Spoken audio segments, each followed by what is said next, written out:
जोहार झारखंड, नमस्ते साथियों। आप सभी को मेरा नमस्कार। आप लोग कुशल मंगल होंगे और अपने परिवार का अच्छे से ध्यान रख रहे होंगे। मुझे ये भी पता है दोस्तों कि मैं बहुत ज़्यादा हेजिटेशन करती हूँ अपने अपने वाक्य में, अपने शब्द में। मुझे शायद थोड़ा सा हेजिटेशन ज़्यादा ही हो रहा है आजकल, लेकिन मैं यही चीज़ अपना आप में इम्प्रूव करने के लिए मैं ये वीडियो रिकॉर्ड करती हूँ, ताकि मुझे धीरे धीरे अपने आप से अच्छा लगना लगे कि वर्ड अब ऑटोमेटिक मेरे मुंह पे आ जाए, जुबान पे आ जाए, प्रोनाउंसिएशन अच्छा हो। इसलिए मैंने ये चैनल स्टार्ट किया है। तो मुझे थोड़ा सा सपोर्ट की ज़रूरत है। आई होप सो कि आप लोग मुझे सपोर्ट करोगे। तो आज का हमारा टॉपिक है, भारत में पहला इमरजेंसी कब लगा था। और हम लोग इस टॉपिक पे भी बात करेंगे कि इमरजेंसी आखिर होती क्या है, इमरजेंसी क्यों लगाई जाती है। इन सारी चीज़ों पे आज हम लोग डिटेल में चर्चा करेंगे। तो चलिए शुरू करते हैं बिना देरी किए हुए। भारत में पहला इमरजेंसी कब लगा, क्यों लगा, ये सब जानने से पहले हमें पता होनी चाहिए कि आपातकाल क्या होता है। तो चलिए मैं आपको और आप लोगों को समझाने की कोशिश करती हूँ। आपातकाल यानी इमरजेंसी को समझने के लिए कुछ चीज़ें कल्पना कीजिए कि एक बहुत बड़ा परिवार और कुशल परिवार है जो एक बड़े से घर में रहते हैं। इस परिवार के कुछ नियम हैं, जैसे बच्चे अपनी मर्जी से खेल सकते हैं, कोई भी कहीं भी आ जा सकता है और सब अपनी पसंद का खाना मांग सकते हैं। घर का मुखिया यानी सरकार सबकी सलाह सबकी सलाह से काम करता है। लेकिन एक दिन अचानक घर पर कुछ डाकू हमला कर देते हैं, या घर के अंदर ही कुछ लोग आपस में लड़ने लगते हैं, जिससे घर टूटने का खतरा पैदा हो जाता है। तब शुरू होती है आपातकाल की कहानी। जी हाँ दोस्तों, यहीं से आपातकाल को आप अच्छी तरह से समझ सकते हैं। जैसे ऐसी स्थिति में घर का मुखिया एक सीटी बजाता है और घोषणा करता है, आज से अगले दिनों तक घर में आपातकाल लागू है।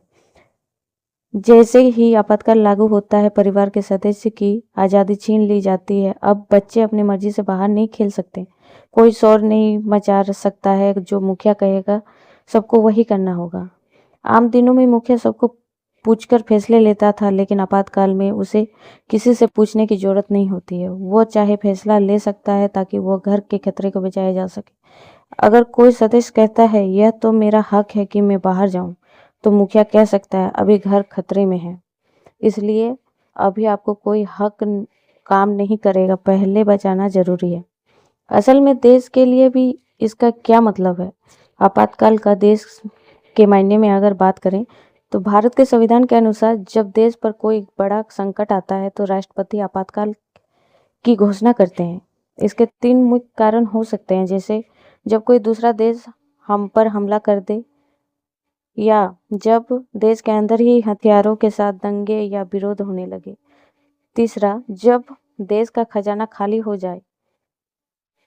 इस समय में हम लोग आपातकाल जैसी स्थिति पैदा कर सकते हैं। आपातकाल एक ऐसी विशेष दवा की तरह है जिसे डॉक्टर यानी सरकार केवल तब तक देता है जब मरीज मतलब देश की जान को बहुत बड़ा खतरा हो। इसमें लोगों की आज़ादी कम हो जाती है और सरकार बहुत ताकतवर हो जाती है, ताकि देश को फिर से सामान्य स्थिति में लाया जा सके। मुझे आशा है कि आपातकाल आपको अच्छे से समझ में आ गई है। तो back to our topic, Bharat में पहली बार इमरजेंसी कब लगा था, उसके बारे में हम लोग डिस्कस कर रहे हैं। तो चलिए इसे एक कहानी के रूप में समझते हैं। यह कहानी उस समय की है जब भारत अपनी नई मिली आज़ादी के बाद खुद को मजबूत करने के लिए खड़ा कोशिश कर रहा था। मतलब खुद को मजबूत करने के लिए वो बहुत एर से चोटी तक जोर लगा दिया था। लेकिन अचानक उत्तर बर्फीली चोटियों से एक ऐसा संकट आया जिसने पूरे देश को हिला कर रख दिया। साल 1962 की बात है। भारत और चीन के बीच सीमा विवाद गहराता जा रहा था। भारत को भरोसा था कि हिंदी चीनी भाई भाई के नारे के बीच युद्ध जैसी स्थिति नहीं आएगी, लेकिन 20 अक्टूबर 1962 को चीन ने अचानक लद्दाख और अरुणाचल प्रदेश की सीमाओं पर एक साथ हमला बोल दिया। भारत इस अचानक हुए हमले के लिए पूरी तरह तैयार नहीं था। हमारे सैनिक बहादुरों से लड़े लेकिन संसाधनों और संख्या की कमी होने के कारण देश की अखंडता और सुरक्षा दांव पर लगी थी। जैसे जैसे युद्ध की खबरें दिल्ली पहुंचने लगी, सरकार को समझ आ गया कि यह कोई छोटी झड़प नहीं बल्कि ये एक राष्ट्रीय संकट है। तब उन्होंने कठोर निर्णय लिया। प्रधानमंत्री जवाहरलाल नेहरू ने राष्ट्रपति डॉक्टर सर्वपल्ली राधाकृष्णन से परामर्श किया। भारत के इतिहास में पहली बार अनुच्छेद 352 आर्टिकल 352 का इस्तेमाल किया गया। 26 अक्टूबर 1962 को राष्ट्रपति ने आधिकारिक तौर पर देश में राष्ट्रीय आपातकाल की घोषणा कर दी। इस आपातकाल का उद्देश्य केवल युद्ध जीतना नहीं बल्कि देश के आंतरिक रूप से भी एकजुट और अनुशासित करना था। सरकार को यह शक्ति मिल गई कि वह देश के सभी संसाधनों, पैसा, रसद, वाहन को युद्ध की सेवा में लगा सके। जासूसी रोकने और देश के भीतर किसी भी प्रकार की विद्रोही या अर्थव्यवस्था को कुचलने के लिए सरकार को विशेष अधिकार मिल गए। लोगों ने अपील की कि वे सेना की मदद करें, टैक्स दें, देश के प्रति समर्पित रहें। यह युद्ध लगभग 1 महीना चला। 21 नवंबर 1962 को चीन ने एक तरफा युद्ध विराम की घोषणा कर दी। हालांकि युद्ध रुका, लेकिन यह आपातकाल 1968 तक जारी रहा क्योंकि सीमा पर तैनात पूरी तरह खत्म नहीं हुआ था। 1965 में पाकिस्तान के साथ भी युद्ध छिड़ गया।